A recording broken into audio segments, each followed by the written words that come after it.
നമസ്കാരം. പ്രധാന വാർത്തകൾ.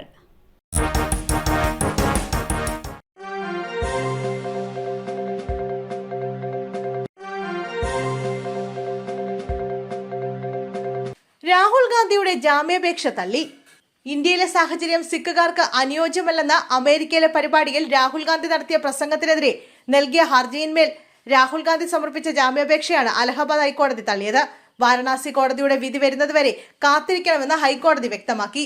പരാതിക്കാരന് നൽകിയ ഹർജി അഡീഷണൽ ചീഫ് ജുഡീഷ്യൽ മജിസ്ട്രേറ്റ് കോടതി തള്ളിയെങ്കിലും വാരണാസിയിലെ പ്രത്യേക കോടതി വീണ്ടും പരിഗണിക്കാൻ നിർദ്ദേശിച്ചിരുന്നു. ഇതിനെതിരെയാണ് രാഹുൽ ഗാന്ധി അലഹബാദ് ഹൈക്കോടതിയെ സമീപിച്ചത്. കണ്ണൂരിലെ CPM പ്രവർത്തകനായ ഒണിയൽ പ്രേമൻ വധക്കേസ് പ്രതികളായ മുഴുവൻ BJP പ്രവർത്തകരെയും വെറുതെ വിട്ടു. പ്രതികളായ 9 BJP പ്രവർത്തകരെയും തലശ്ശേരി പ്രിൻസിപ്പൽ സെഷൻസ് കോടതി വെറുതെ വിടുകയായിരുന്നു.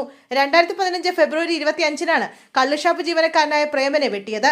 2 കാലുകൾക്കും ഗുരുതരമായി പരിക്കേറ്റ പ്രേമൻ ആശുപത്രിയിൽ വെച്ച് തന്നെ മരിച്ചു.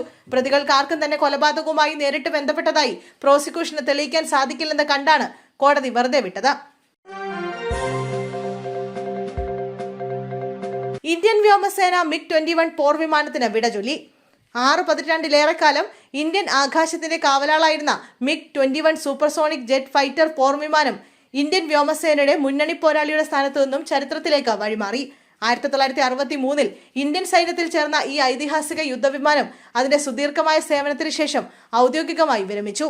ചണ്ഡീഗഡ് എയർഫോഴ്സ് സ്റ്റേഷനിൽ വെച്ച് വ്യോമസേന വിപുലമായി യാത്രയപ്പ് ചടങ്ങ് ഒരുക്കിയാണ് MiG-21നെ ആദരിച്ചത്.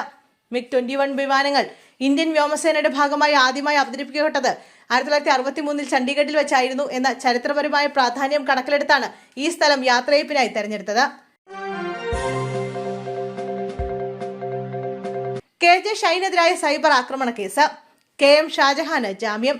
CPM നേതാവ് KJ ഷൈനെതിരായ സൈബർ ആക്രമണ കേസിൽ KM ഷാജഹാന് എറണാകുളം CJM കോടതി ജാമ്യം അനുവദിച്ചു. അറസ്റ്റിൽ പോലീസ് നടപടിയെ ചോദ്യം ചെയ്തുകൊണ്ടാണ് കോടതി ജാമ്യം അനുവദിച്ചത്. ഷാജഹാനെതിരെ കേസെടുത്ത 3 മണിക്കൂറിൽ അറസ്റ്റുണ്ടായെന്നും അറസ്റ്റ് ചെയ്യാൻ ചെങ്ങമനാട് CIക്ക് ആരാണ് അധികാരം നൽകിയതെന്നും കോടതി ചോദിച്ചു. റിമാൻഡ് റിപ്പോർട്ടിൽ ലൈംഗിക ചുവയുള്ള ഏതെങ്കിലും വാക്കുണ്ടോ എന്നും കോടതി ചോദിച്ചു. അതേസമയം ഷാജഹാൻ കുറ്റങ്ങൾ ആവർത്തിക്കുകയാണെന്ന് പ്രോസിക്യൂഷൻ വാദിച്ചു. കൂടുതൽ ചോദ്യം ചെയ്തതിനായി കസ്റ്റഡി ആവശ്യപ്പെട്ടെങ്കിലും കോടതി ഈ ആവശ്യം തള്ളി ജാമ്യം അനുവദിക്കുകയായിരുന്നു. ജലസംഭരണി തകർന്ന ദേഹത്തേക്ക് വീണു. തൊഴിലാളിക്ക് ദാരുണാന്ത്യം. കോഴിക്കോട് വാട്ടർ ടാങ്ക് തകർന്നു വീണുണ്ടായ അപകടത്തിൽ തമിഴ്നാട് സ്വദേശി അറുമുഖനാണ് മരിച്ചത്. തിരുവണ്ണൂരിലെ മീനാരാജൻ എന്നയാളുടെ വീട്ടിലെ പഴയ ജലസംഭരണി പൊളിച്ചുമാറ്റുന്നതിനിടെയാണ് അപകടമുണ്ടായത്. ജലസംഭരണിയുടെ സ്ലാബ് തകർന്ന അറുമുഖന്റെ ദേഹത്തേക്ക് വീഴുകയായിരുന്നു. കോൺക്രീറ്റ് സ്ലാബിനും മതിലിനും അടിയിൽപ്പെട്ട അറുമുഖനെ പുറത്തെടുത്തെങ്കിലും രക്ഷിക്കാനായില്ല. അപകടത്തിൽ ഒപ്പമുണ്ടായിരുന്ന മറ്റൊരു തൊഴിലാളിക്കും പരിക്കേറ്റിട്ടുണ്ട്. ഇദ്ദേഹത്തെ ആശുപത്രിയിൽ എത്തിച്ചു. പാലക്കാട് മങ്കരയിൽ നിന്ന് കാണാതായ 14-കാരനെ കണ്ടെത്തി. രാത്രിയോടെ ഒലവക്കോട് റെയിൽവേ സ്റ്റേഷനിൽ നിന്നാണ് 14-കാരനെ കണ്ടെത്തിയത്. മങ്കര സ്വദേശിയായ 14-കാരനെ ഇന്ന് പുലർച്ചെ 1:30 മുതലാണ് കാണാതായത്. വീട്ടിൽ നിന്നും ഇറങ്ങിയ കുട്ടിയെ കാണാതായതിനെ തുടർന്ന് വീട്ടുകാർ പോലീസിൽ പരാതി നൽകുകയായിരുന്നു.